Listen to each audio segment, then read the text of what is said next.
Yo, what's going on, guys? This is Kev and welcome back to the channel. So every electric guitar tone you just heard in that track was using the Aqueous Chorus from Rockett Audio Designs. And in this video, I'm going to break down exactly how I used it, including all those tones you heard in the track, and explain what makes this pedal really unique compared to most chorus pedals on the market. Because the Aqueous isn't just trying to recreate one classic chorus sound. Instead, it's designed to cover a really wide spectrum of chorus tones, from vintage Bucket Brigade style modulation all the way to modern, shimmering, almost watery chorus textures. And a big part of what allows it to do that are two controls that you don't typically see on chorus pedals: the tilt EQ and the preamp section. We'll dig into those in just a minute because they're a huge part of what makes this pedal so powerful.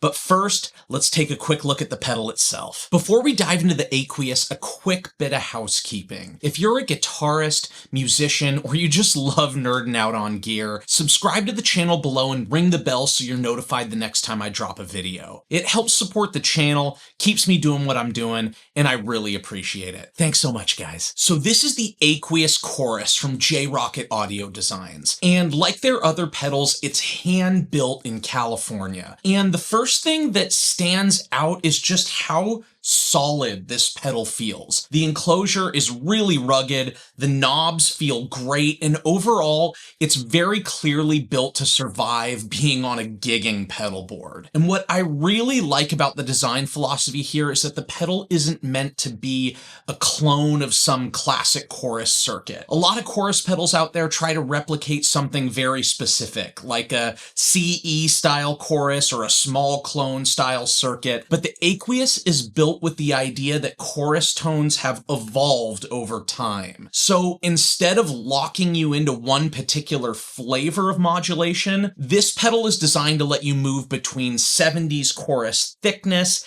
80s lushness, and modern modulation textures. And the way it does that is through some really clever controls, so let's go ahead and walk through them quickly. At first glance, the controls are pretty familiar. You've got speed, which controls how fast the modulation moves. You've got depth, which controls how intense that modulation is. And then you've got the mix control, which blends your dry guitar signal with the modulated signal. But here's where things get interesting. The preamp knob controls the overall output of the pedal, but it's not really meant to function as like a boost. Instead, it's designed as gain makeup. One thing that happens with many modulation pedals is that when you increase the wet signal, especially with chorus, you can sometimes perceive a drop in volume. So the preamp allows you to compensate for that and keep everything feeling balanced. But it also adds a bit of character and feel to the circuit that you don't typically get from a modulation pedal. Then we get what is probably the most unique feature on this pedal, the tilt EQ. This is a really clever control. When you turn it clockwise, it adds treble and reduces bass, and when you turn it counterclockwise, it adds bass and reduces treble. And importantly, this EQ only affects the wet signal, not your dry signal. So what that means is you can dramatically change the character of the chorus itself without affecting the fundamental tone of your guitar. And that's one of the main reasons this pedal can cover such a wide range of sounds. And then there's the mix knob, which actually has a really cool secondary function. As you turn the mix control further clockwise, the circuit gradually moves from chorus toward vibrato style modulation. Right around the 3 o'clock area is where the chorus and vibe start to meet. And past that point, you can actually get vibe-only textures, which opens the door to Rotary style sounds and other really interesting modulation effects. So there's actually a lot of flexibility packed into this pedal. But the best way to understand what it can do is to hear it in context. So let's go through the tones from the track you heard at the beginning. The first tone you heard in the track is what I'm calling the opening riff tone, very aptly named. This one has a pretty classic chorus sound, sound. The speed and depth are both set at around 11 o'clock. The mix is at about 2 o'clock. And the preamp is around 1 o'clock just to maintain volume unity. The tilt EQ is set at around 2 o'clock, which gives the chorus a nice bright shimmer that helps it cut through the mix, especially over the cymbals.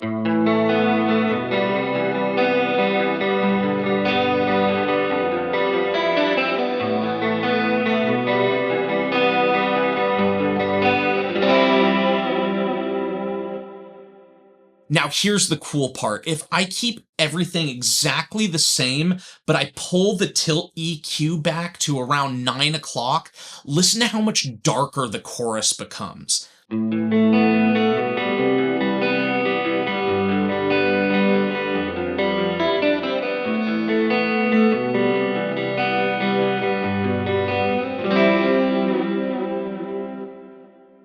Same exact settings everywhere else, just the tilt EQ changed.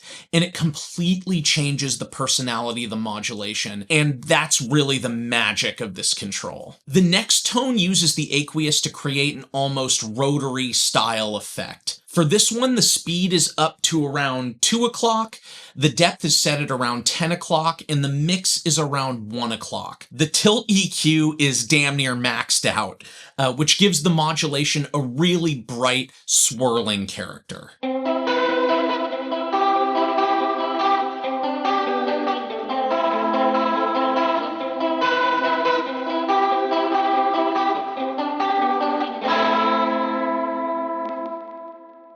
It's not trying to perfectly replicate a Leslie or anything like that, but it gets surprisingly close to that rotating speaker vibe. Next is the A section lead tone. This one is actually pretty similar to the opening riff settings. Speed is at around 11 o'clock, depth around noon, mix is around 2 o'clock, and the preamp is still around 1 o'clock. But the big difference here is the tilt EQ, which is pulled way back, sitting just below 10 o'clock.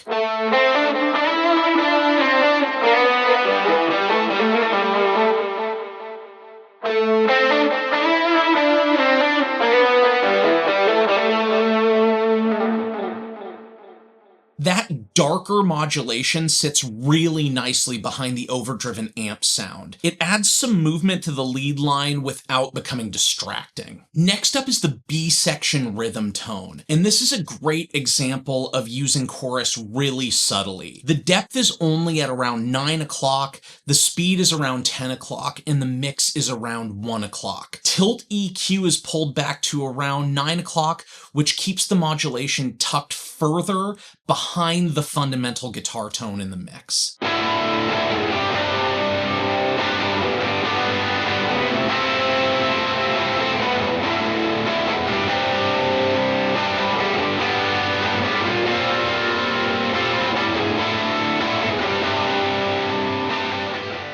What this does is create a sense of width and dimension without making the chorus obvious. It just makes the guitar feel bigger. Then we have the solo tone, which is where the chorus becomes much more prominent. Here, the mix is pushed all the way up to about 3 o'clock, which really emphasizes the modulation. The depth is sitting at around noon, speed around 10 o'clock, and the preamp is pushed up to about 2 o'clock to compensate for the extra wet signal. The tilt EQ is sitting around 10 o'clock.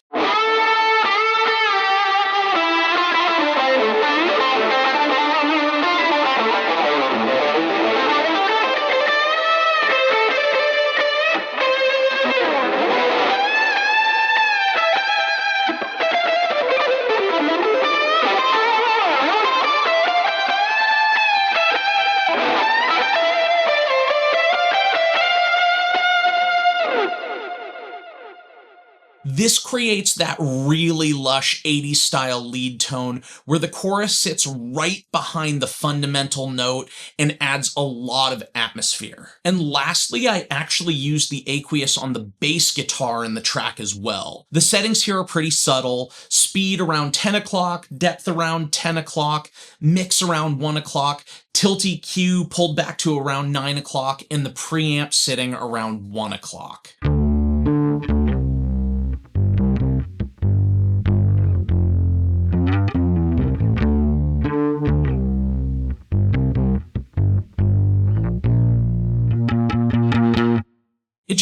adds a little bit of movement and depth without drawing attention to itself. So after spending some time with the Aqueous Chorus, I think what really makes this pedal stand out is just how flexible it is. A lot of chorus pedals lock you into one particular style of modulation, but the Aqueous can move between thick vintage chorus sounds, bright modern modulation, vibe textures, rotary style effects. It does it all. And a big part of that comes down to the tilt EQ and the preamp controls. Those two features make the pedal incredibly tweakable while still feeling very musical. And importantly, this pedal doesn't feel like a clone of something else. It really feels like its own unique musical tool. If you're looking for a chorus pedal that can cover a really wide range of tones, from subtle dimension to lush 80s modulation, the Aqueous Chorus is definitely worth checking out. And I'm curious, what's your favorite chorus pedal of all time? Or maybe an even better question, what song do you think